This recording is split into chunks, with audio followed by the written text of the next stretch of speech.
ഉന്നത വിദ്യാഭ്യാസ മന്ത്രി ആർ ബിന്ദു മാധ്യമങ്ങളെ കാണുകയായിരുന്നു. ഗുരുപൂജയുമായി ബന്ധപ്പെട്ട കാര്യങ്ങളും അതുപോലെ തന്നെ പരീക്ഷ കൃത്യസമയത്ത് നടത്താൻ സാധിച്ചു.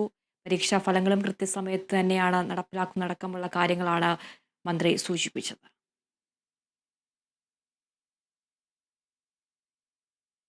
മറ്റ് വാർത്തകൾ നോക്കാം. സംസ്ഥാനത്തെ സർവകലാശാലകളിലെ ഗവർണർ സർക്കാർ പോര് അക്കാദമിക് പ്രവർത്തനങ്ങളെ ബാധിച്ചു തുടങ്ങി. 13 സർവകലാശാലകളിൽ ഒരിടത്തു മാത്രമാണ് സ്ഥിരം വൈസ് ചാൻസലർ ഉള്ളത്.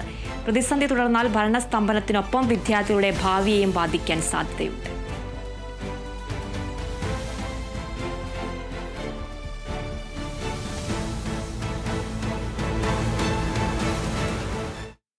ഈ പരീക്ഷയിലുണ്ടായ ശ്രദ്ധക്കുറവിനെ വിമർശിച്ച് CPIM കേന്ദ്ര കമ്മിറ്റി അംഗം ഡോക്ടർ തോമസ് ഐസക്. അത്തരം കാര്യങ്ങൾ നേരത്തെ ശരിയാക്കേണ്ടതായിരുന്നു. അക്കാര്യം കോടതി പറഞ്ഞു. ഇനി അടുത്ത വർഷം ശരിയാക്കണം. അക്കാര്യം മന്ത്രി പറഞ്ഞിട്ടുണ്ടെന്നും തോമസ് ഐസക് വ്യക്തമാക്കി. കോടതി പറഞ്ഞു കഴിഞ്ഞു, അങ്ങനെ മാറ്റാൻ പറ്റത്തില്ല.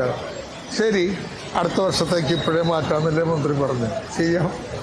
നേരത്തെ ചെയ്യേണ്ടതായിരുന്നു ശ്രമം വൈകിപ്പോയി. ആ കുറവ് നമുക്ക് അടുത്ത വർഷം നികത്താം.